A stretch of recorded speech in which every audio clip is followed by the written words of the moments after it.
আচ্ছা দেখো স্কিনটা, এই স্কিনটা এসেছিল আমার 2 মাস আগে।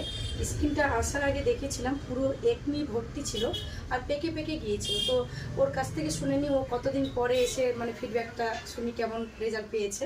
আচ্ছা বলো তোমার কিরকম কি কমেছে আর কি বুঝতে পেরেছো তুমি? আমি যখন প্রথমে এসেছিলাম তখন আমার মুখে এত পিম্পল ছিল, পেকে গেছিলো, লাল হয়ে গেছিলো, ওগুলো ঠিক মতো বাড়াচ্ছিলও না।